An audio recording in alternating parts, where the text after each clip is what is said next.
Hello everyone, welcome in Maths Academy. So today I am going to discuss sequence of real numbers, which is one of the important topic of IIT JEM exam as well as CSIR NET exam.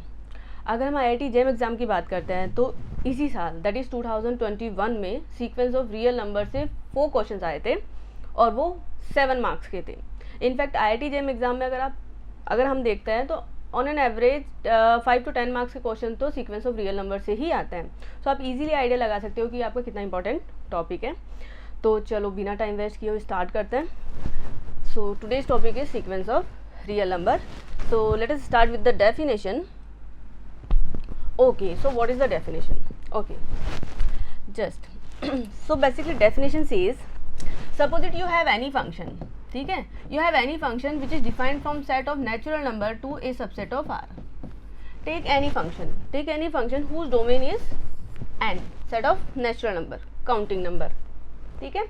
So that function defines a sequence. कोई भी function आपने लिया जिसका domain क्या है, set of natural number है and codomain can be any subset of R. तो वो जो फंक्शन है वो हमें क्या देगा, वो सीक्वेंस देगा. That will give us a sequence. और सीक्वेंस कब मिलेगा हमें सीक्वेंस मिलेगा when we will arranged images of natural number, images of elements of domain ना, that is images of natural number under this function in the order of natural numbers. समझ में आया? Sequence कब मिलेगा, जब हम डोमेन के elements that is natural number की इमेजेस, इस फंक्शन के अंडर जो उनकी इमेजेस होगी उनको नेचुरल नंबर्स के ऑर्डर में अरेंज कर देंगे. तो वो जो अरेंजमेंट रहेगा, इनफाइनाइट नंबर्स का जो अरेंजमेंट रहेगा वो हमें क्या देगा, एक सीक्वेंस देगा. What I am saying is this one, this pattern will give you a sequence of real numbers. Why I am saying it's a sequence of real number? Because f of 1, f of 2, f of 3, f of 4 like that, these are the what, images of natural numbers under this function and these are belonging to what, a subset of R. ये सभी क्या है, real numbers है ना, all are the real numbers.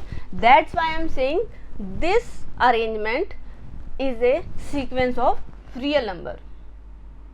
Clear है? तो sequence के defined होने के लिए 3 पॉइंट्स हमारे पास होना चाहिए. First, sequence always defined through a function. Second thing, whose domain should be set of natural number, ठीक है.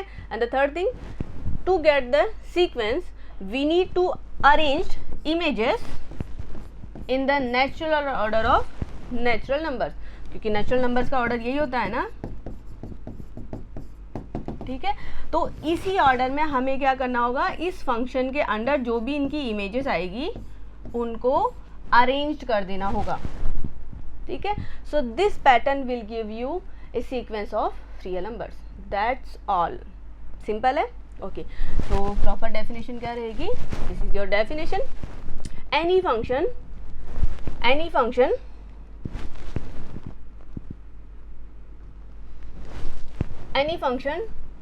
from n to a subset of R defines a sequence of real numbers when the images are arranged in the natural order of natural numbers. Simple definition है. बहुत से students को तो definition ही नहीं पता होती है, what is the definition of sequence. So please be remember this, ठीक है. बहुत सिंपल डेफिनेशन है. 3 बातें बताई थी. Sequence through defined a function whose domain is set of natural number and can get the sequence by arranging images in the natural order of natural numbers. That's all. This is our sequence.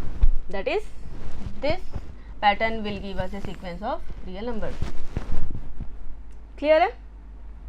Okay, so let's take an example. So here I am taking an example. My function f defined from n to q. Q is what? Set of rational number. It's a subset of R and my function defined by this. ठीक है. My function is defined by this. Okay, so यहाँ पर अभी हमें क्या करना होगा, to get the sequence हमें क्या करना होगा, हर एक नेचुरल नंबर की इमेज इस फंक्शन के अंडर देखनी होगी. हर एक natural number that is domain के एलिमेंट की इमेज इस फंक्शन के अंडर देखनी होगी, ठीक है. जैसे कि image of 1 is 1, image of 2 is 1/2, image of 3 is 1/3, image of 4 is 1/4 and like that. So these are the images of every natural number, every element of domain. ठीक है, अभी to get the sequence we need to arrange them in the natural order of natural numbers, correct? Okay, so natural numbers के order में अगर arrange किया तो ये pattern मिल रहा है, we will get this pattern ना, this arrangement goes to infinity ना, करेक्ट, बिकॉज डोमेन में इन्फाइनेटली मैनी एलिमेंट है, तो यहाँ पर इन्फाइनेटली मैनी एलिमेंट्स की इमेजेस मिलेगी, तो इस कलेक्शन में क्या होगा, इन्फाइनेटली मैनी एलिमेंट्स होंगे, तो ये इन्फाइनेटली मैनी एलिमेंट्स का अरेंजमेंट हो गया, that's all. So this is what, this is our sequence of real numbers defined through this function. Clear है, सिंपल. ओके, अब फंक्शंस में हम लोग क्या करते हैं, फंक्शंस को रिप्रेजेंट यूजुअली हम किससे करते हैं, small F, small G, small H, like that ना, ठीक है. So in the case of sequence हम लोग क्या यूज़ करेंगे, हम लोग लेंगे small X, small Y, A, B, like that, just for the notation है ना, कि सीक्वेंस को हम उससे फंक्शन से थोड़ा डिफरेंट शो कर सके, that's why, this is the only reason. ठीक है, okay. So instead of F we will take X. x gonna be your function from n to a subset of R that will give us a sequence when the images are arranged in the natural order of natural numbers. तो ये हमारा हो जाएगा sequence. ठीक है, just simple सा change करना है, instead of F G H we will take symbols either X और y or small a, small b, etc. It is a notation. So clear है? Okay. So as I said, we will take x as a function from n to a subset of R to define a sequence. Then x1 f of 1, sorry, x of 1, x of 2, x of 3, x of 4, x of 5. This will give us a sequence of real numbers. ठीक है, please make a note here. ठीक है, okay. Now next thing, okay, जैसे कि मैंने function लिया ये, जैसे प्रीवियस एग्जाम्पल जो हमारे पास था, what was our example? Our example was f of n is equal to 1 by n. ठीक है, so instead of f I am taking here x. ठीक है, ये एग्जाम्पल हो जाएगा, and here my function defining from set of n to q any. ठीक है, तो सेकेंड थिंग जो हमें नोट करनी है वो ये करना है, सीक्वेंस की डेफिनेशन में instead of taking x of n we will take x subscript n. We'll take x subscript n. This is known as nth term of the sequence. ठीक है, this is known as nth term of the sequence. Okay. So like sequence क्या रहेगा यहाँ पर, हमारा sequence रहेगा x1, x2, x3, x4, x5 and like that. Image of 1, image of 2, image of 3, image of 4, image of 5 and like that. और images क्या आ रही है, 1, 1 by 2, 1 by 3, 1 by 4, 1 by 5 and like that. Clear है?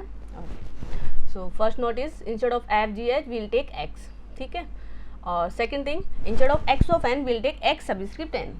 x subscript n या y subscript n और a subscript n will give us nth term of respective sequence. That is, these terms will be in my sequence. For example, these. Clear है? So let me make you third note. Third note is जैसे कि मैंने बताया xn and xm. I am taking these two terms. Suppose it xn is r and xm is also r, where n and m both are not equal. ठीक है, so this is what, this is xn is equal to r means nth term of the sequence means image of n under the function x is r. Same thing here, image of m under the function x is r. So n and m are the different real number, different natural numbers. Those are having same image. Those are having same image. That is, they are same in the values. ठीक है. जैसे कि for example अगर सपोजिट मैंने sequence लिया है, suppose I am taking sequence X N is equal to -1 raise to N. I am taking this sequence, मतलब nth term of the sequence is this. अब अगर मैंने इसकी टर्म्स को लिखा, that is image of 1. Image of 1 is -1, image of 2 is 1, image of 3, image of 4, image of 5, image of 6, like that. Correct. This one x1, x2, x3, 4, 5, 6 and like that. So here look at these terms. x1 equal to -1, x3 equal to -1, x5 is equal to -1 and we will have more terms. Those are having -1 value. तो अब यहाँ पर क्या आ रही है, इनकी value क्या आ रही है, सेम आ रही है, मतलब इनकी इमेज क्या आ रही है, सेम आ रही है ना. यही केस आ रहा है ना. ठीक है. तो इनकी वैल्यू सेम आ रही है, but it doesn't mean they are the same term of the sequence. Sequence की किन्हीं टर्म्स का, दैट इज किन्हीं नेचुरल नंबर की इमेजेस अगर सेम आ रही है, ठीक है, तो इसका मतलब ये नहीं है वो टर्म्स सेम टर्म्स हैं. वो क्या होगी, सीक्वेंस की डिस्टिंक्ट टर्म्स ही कंसिडर होगी. Getting my point. ठीक है. नेचुरल नंबर की इमेजेस कुछ भी हो, सेम हो, डिफरेंट हो, कुछ भी हो, but x1, x2, x3, x4, x5, x6 like that, they will always consider distinct terms of the sequence. Clear?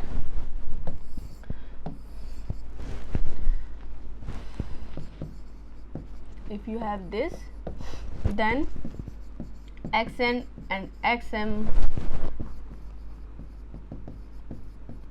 considered as distinct terms of the sequence. ठीक है. They will always considered as distinct term of the sequence. Same terms नहीं होगी वो. Clear है? Okay. Now the next, let me make you note for. Next is notation for the sequence. How to represent a sequence. ठीक है. Sequence को कैसे represent किया जाए वो है. So notation. Okay. If I have rule for the function, that is nth term of the sequence is given. ठीक है.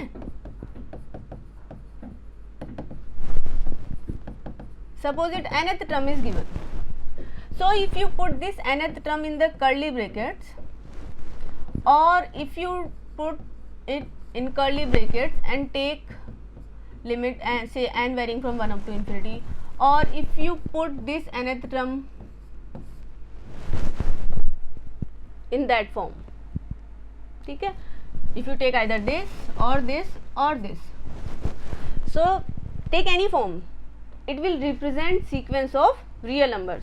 तीनों में से आप कोई भी फॉर्म को ले लो, मतलब you have nth term. nth term को आप किसी भी एक फॉर्म में ले सकते हो, तो वो किसको रिप्रेजेंट करेगा, that will represent a sequence of real numbers.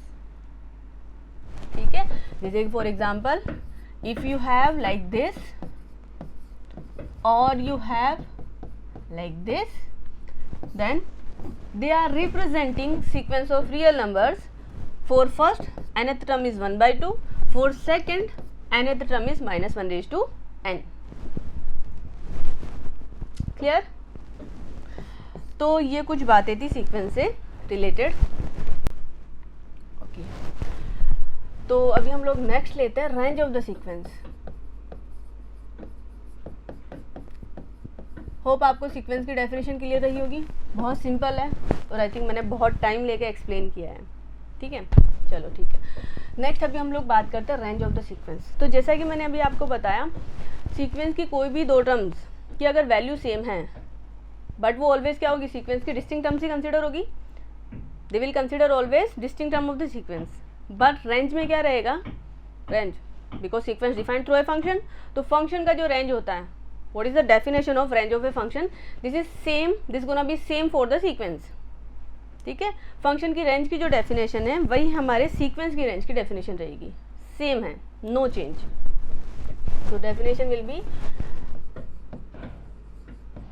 a set of all distinct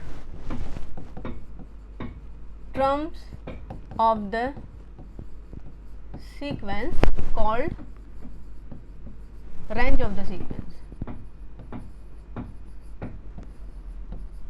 Range of the sequence. Notation: range of the sequence xn is denoted by range of sequence xn. ठीक है, जैसे कि for example if I am taking same example as 1 by n, nth term is 1 by n, that is our sequence is this. ठीक है, and second xn is equal to minus 1 raised to n. ठीक है, okay. So here expanding term of the sequence is what? 1, 1 by 2, 1 by 3, 1 by 4 and like that. So here we can easily observe all the terms gonna be distinct. सारी terms क्या होने वाली है? distinct ही होने वाली है. So range of the sequence 1 by n contains all the numbers of the sequence. ठीक है, but in the case of second, अगर मैंने इस सीक्वेंस की एक्सपेंडिंग फॉर्म देखी, so expanding form is -1 1 -1 1 -1 1 -1 1 and so on. ठीक है, so here you can observe only 2 terms are distinct, -1 and 1, और तो बाकी सारी टर्म्स क्या हो रही है? रिपीट हो रही है. तो सीक्वेंस में तो ये सारी टर्म्स चलती जाएगी, बट रेंज, अगर आपको इस सीक्वेंस का रेंज लिखना है, बिकॉज रेंज क्या है? Range is a set, while sequence not a set. remember बच्चे सीक्वेंस को एज ए सेट कंसिडर कर लेते हैं, सीक्वेंस नॉट ए सेट.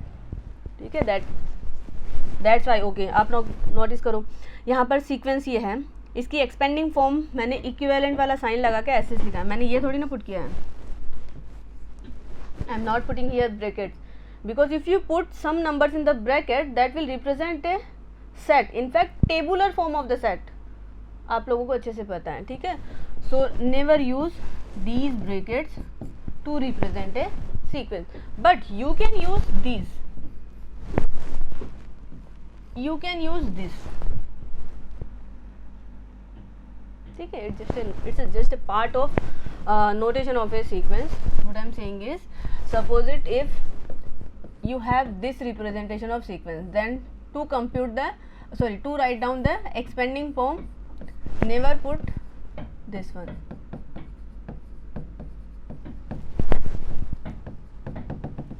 ठीक है, never put term of the sequence in the curly brackets, because ये sequence ये किसको रिप्रेजेंट कर देगा? सेट को रिप्रेजेंट कर देगा. और सीक्वेंस की डेफिनेशन में तो क्या हो रहा है? सेम नंबर भी इनफाइनाइट टाइम तक रिपीट हो रहा है, बट सेट की डेफिनेशन में तो ये अलाउड नहीं होता ना. सेट की डेफिनेशन में तो distinct element comes only one time. ठीक है, एक ही बार आता है. Okay, but if you have this, क्योंकि कुछ बुक्स में ये अलाउड है, सो you can use this notation for the expanding form of the sequence. You cannot use this one unless all the terms are distinct. ठीक है, so it's just a part of notation. अच्छा, okay. So we were discussing range of the sequence. ठीक है, तो बता दिया, range is nothing but collection of all the distinct term of the sequence. ठीक है, notation ये रहेगा. ये 2 एग्जाम्पल लिया था, यहाँ पर सारी टर्म डिस्टिंक्ट है तो रेंज में सारे एलिमेंट आ जाएंगे. यहाँ पर here we have only 2 terms are distinct, so range set contains only 2 element, -1 and 1. Okay, now here this range set is a finite set, while this range set is an infinite set. ठीक है, तो sequence कभी भी finite numbers का arrangement नहीं देगा, वो always infinite numbers का अरेंजमेंट देगा. But range is a set. ठीक है, तो range of A sequence can be A finite set. ठीक है, please make a note here.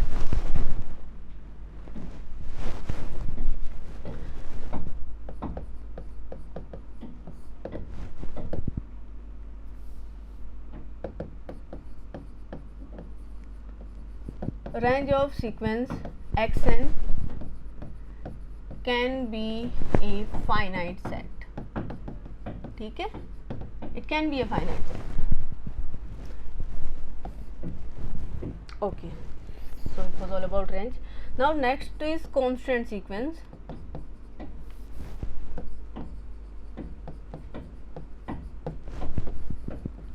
As sequence defined through a function, and we have a constant function, that's why here we'll have constant sequence also. So suppose that if you have xn is equal to some constant k for all n in the domain n, where k can be any fixed real number. K can be any fixed real numbers. If you have this definition, that means your sequence is this, means expanding form having k like this. Expanding form is in this form. तो ये किसे represent कर रहा है? This representing a constant sequence. And no doubt constant sequence का range always क्या रहेगा? Always finite रहेगा, कंटेनिंग, मतलब it's a singleton set containing only k. ठीक है, तो अभी तक हम लोगों ने क्या किया है? So far we have done definition of the sequence. Definition हमने अच्छे से समझा, फिर हमने कुछ नोट देखे लाइक सीक्वेंस का रिप्रेजेंटेशन वगैरह वो सब कुछ. आफ्टर दैट हम लोगों ने रेंज देखा, उसके बाद हमने कॉन्स्टेंट सीक्वेंस देखा. ठीक है, ये तो बेसिक था, basically all related to definition of sequence of real numbers. Okay, अब हम कुछ एग्जांपल्स देखते हैं. बेसिकली मैंने क्लासिफाइड किया है. ठीक है,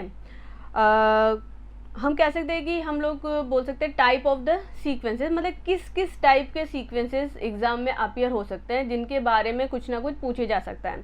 जैसे फॉर एग्जांपल उन सीक्वेंसेस का बाउंडेड नेचर पूछा जा सकता है, उनकी मोनोटोनिसिटी पूछी जा सकती है, उनकी लिमिट पूछी जा सकती है. जैसे कि इस बार IIT JEM एग्जाम में 3 क्वेश्चन तो लिमिट से ही आए थे. ठीक है, ओके, उनका कन्वर्जेंस पूछा जा सकता है, डाइवर्जेंस पूछा जा सकता है. ठीक है, ओके. सो बेसिकली किस किस टाइप के सीक्वेंसेस एग्जाम में अपीयर हो सकते हैं. तो बेसिकली मैं यहाँ पर टाइप ऑफ सीक्वेंसेस को 6 टाइप में डिवाइड कर रही हूँ. ठीक है, क्या क्या फॉर्म है? तो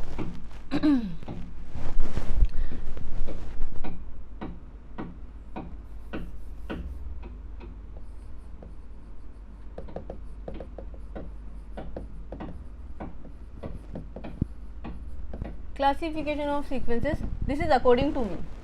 ठीक है, okay.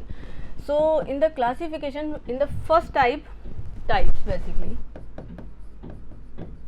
types. हाँ, तो फर्स्ट टाइप में हम वो सीक्वेंसेस लेते हैं जो कि एक सिंपल रूल से डिफाइंड हो रहे हो. ठीक है, those are defining by a simple rule.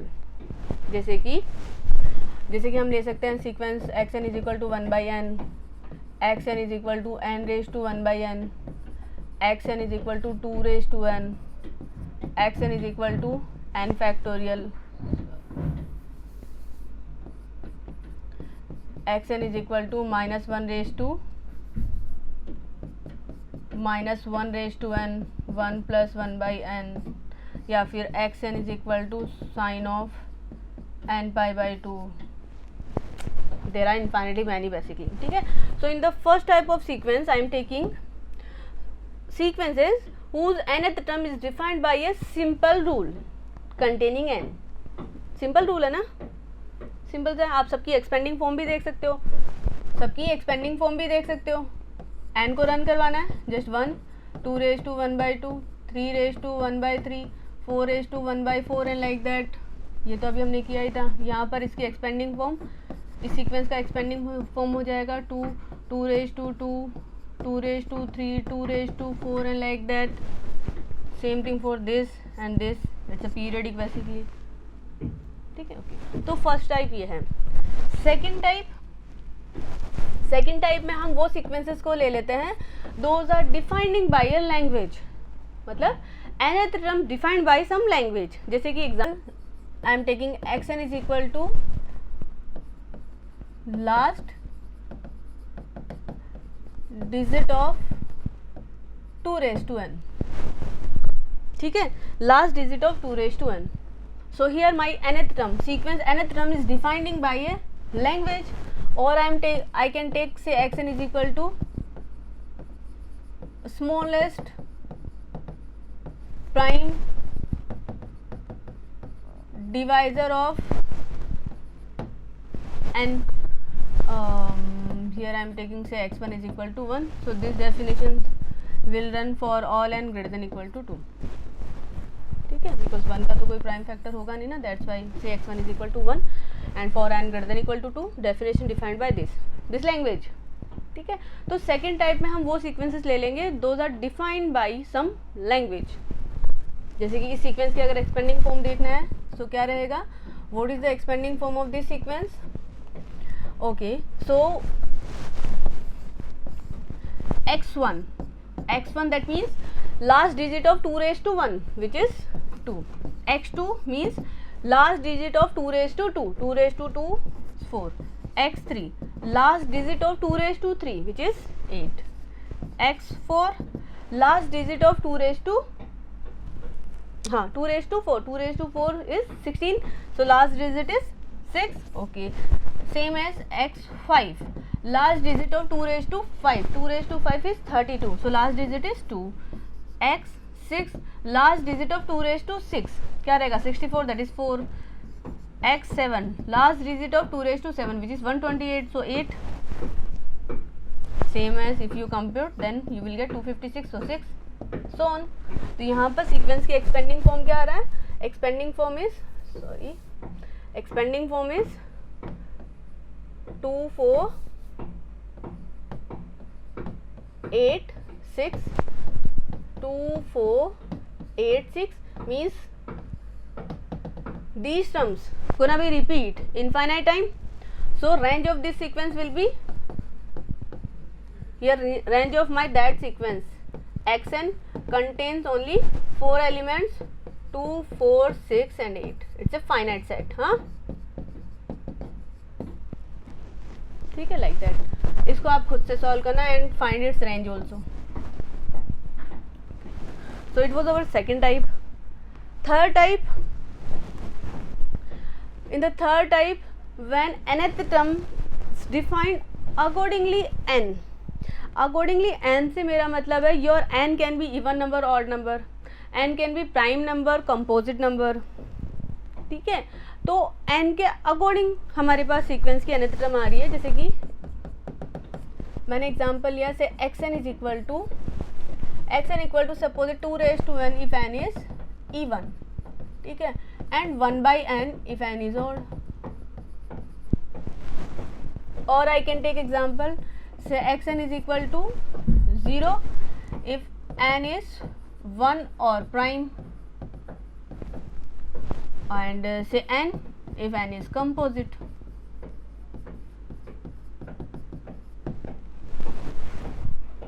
मैंने सीक्वेंस का डेफिनेशन लिया है. इफ योर n है ना, if your this n, if your n is 1 और prime number then value of the sequence is value of those terms are 0, and if n is composite number then value is n itself. जैसे कि sequence की अगर मैंने expanding form देखा, so x1 n equal to 1, so I have 0. x2 2 is a prime number, so value is 0. x3 3 is a prime number, so value is 0. x4 4 not a prime, 4 is a composite number, so number itself that is 4. x5 is a prime, x6 not a prime, that is composite 6. x7 prime, x8 8 not a prime, that is composite, तो क्या आएगा 8. इस तरह से चलता जाएगा. ठीक है, अब यहाँ पर आप इजीली देख सकते हो, यहाँ पर क्या होगा, यहाँ पर इनफाइनाइट टर्म्स रहेगी. मतलब इसका अगर आपको रेंज निकालना है, if you want to find range of this sequence then 0 तो रहेगा ही. whenever your n is a prime number, so image क्या रहेगा, always 0 रहेगा. so singleton set containing 0 and union you will have all the composite, because if n is composite तो यहाँ पर n आ रहा है, दैट मीन्स कंपोजिट नंबर ही अपीयर हो रहा है. If your n is a composite number then composite numbers coming here. ठीक है, तो क्या जाएगा, set of all x such that x is a composite number. It is what? An infinite set. ठीक है, okay. So this is how you can find range of this sequence, and you can find range of this sequence also. Anyway, so it was our third type जहाँ पर sequence की nth term n के according defined हो रही है. So now I am taking fourth term. So in the fourth term my nth term will be sum of the n term. nth term क्या रहेगी, sum of the n term रहेगी. Let us take some example. जैसे कि मैंने consider किया I am taking xn is equal to 1 plus 1 by 2 plus 1 by 3 dash dash dash plus 1 by n. So here nth term is what, sum of the n term, sum of the first n term. What is the meaning by sum of the first n term? The meaning is here n involves only in the last term. N involves only in the last term. For example, if you put n equal to 1, you have 1. N equal to 2, you have 1 by 2. N equal to 3, you have 1 by 3 and so on. ठीक है. So in the fourth type, my sequence will be of the form nth term is nothing but sum of the first n term. If the sum is possible, you can add them. If not possible, keep it as it is. जैसे कि if I am taking xn is equal to 1 plus 1 by 2 plus 1 by 2 square dash dash dash plus 1 upon 2 raised to n minus 1. So here again nth term is the sum of the first n term. First n term means only last term involves n. If you put n equal to 1, 2, 3, 4 etc., then you will get respective terms. Okay, anyway, now here addition is possible ना. यहाँ पर आप इन n terms को add कर सकते हो because ये terms किस में अपीयर हो रही है, ज्योमेट्रिक प्रोग्रेशन में, जीपी में. They are coming from GP, so you can add them. So another form of the sequence, that is another form of this nth term will be 1 1 minus 1 upon 2 raised to n divided by 1 minus 1 upon 2, that is 2 times 1 minus 1 upon 2 raised to n. You can redefine your function because sum is possible here, while here you cannot sum up them, so keep it as it is. ठीक है, जैसे कि यहाँ पर sequence की अगर terms को compute करना है, so x1 is nothing but 1, x2 sum of the first two term, x3 sum of the three terms, x4 sum of the 4 terms, like that. ठीक है, this is how you can compute terms of the sequence. Anyway, so it was our fourth type. Now the fifth type. So in the fifth type again my sequence nth term is defined by sum of the n term. वापस sequence की nth term क्या हो रही है, sum of the n term से defined हो रही है, but here n will contain in each term. यहाँ पर n जो रहेगा वो हर एक टर्म में कंटेन होगा. Example is it was our it is our, that was fourth type, so it is our fifth type. Suppose that I am taking nth term as 1 upon n plus 1, 1 upon n plus 2, 1 upon n plus 3 dash dash dash 1 upon n plus n. Again sum of the n term, but each terms involves n, so you cannot add them, just keep them as it is. To compute the terms, say x1, so your n equal to 1 and single term you will have, that is 1 by 2 you will get x2. So here your n equal to 2 and you need to take sum of the two terms. So क्या रहेगा, 2 plus 1, 2 plus 2, x3. You will have sum of the three terms where your n equal to 3. So 1 upon 3 plus 1, 1 upon 3 plus 2, 1 upon 3 plus 3 and so on. This is how you can compute terms of this sequence. Clear? So it was our fifth form, fifth type of the sequence. Now in the sixth type, I am taking sequences whose nth term is defined by some recurrence relation. मैं उस type के sequence को ले रही हूँ जिसकी nth term किसी न किसी रेकरेंस रिलेशन के थ्रू डिफाइंड हो रही हो.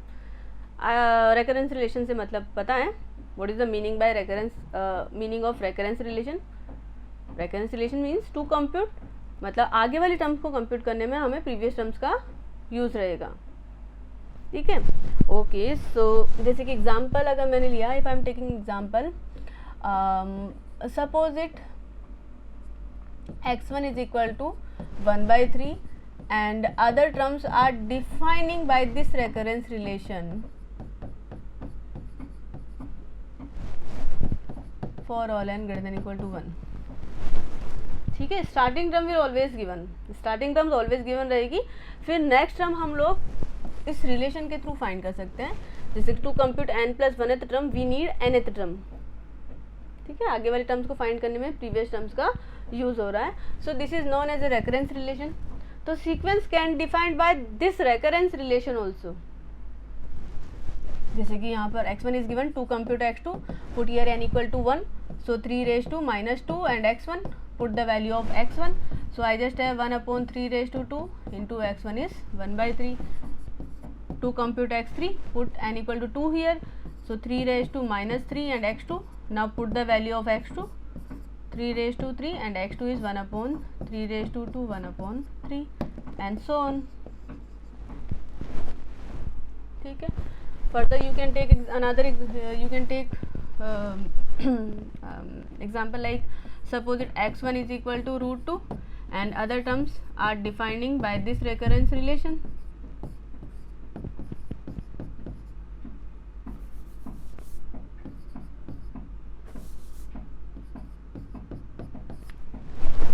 First term is root 2 and other terms can defined by this relation.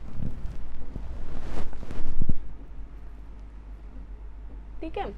Okay, so it was our sixth type, जहाँ पर सीक्वेंस की nth टर्म एक रेकरेंस रिलेशन के थ्रू डिफाइंड हो रही हो. ठीक है. तो मेनली ये 6 टाइप्स के सीक्वेंसेस के बारे में एग्जाम में पूछा जा सकता है. ठीक है. और भी टाइप हो सकती है जहाँ पर सीक्वेंस लाइक क्या होगा, जहाँ पर सीक्वेंस मेनली मैंने ये 6 टाइप बताई है, although they are not only the 6 type. ठीक है. There can be more because sequence defined through a function. तो फंक्शन के लिए जो रूल होता है वो कोई फाइनाइट तो होता नहीं है, किसी भी टाइप से हम लोग रूल डिफाइन कर सकते हैं. बट मेजरली जो फॉर्म है वो ये 6 फॉर्म्स हैं. ठीक है. चलो okay, so this was all about definition of sequence and type of sequences. ठीक है. सो आज का लेक्चर तो हम यहीं पे वाइंड अप करते हैं. नेक्स्ट लेक्चर में हम लोग फिर सीक्वेंस का मोनोटोनिक नेचर देखेंगे. ठीक है. So till then, good bye.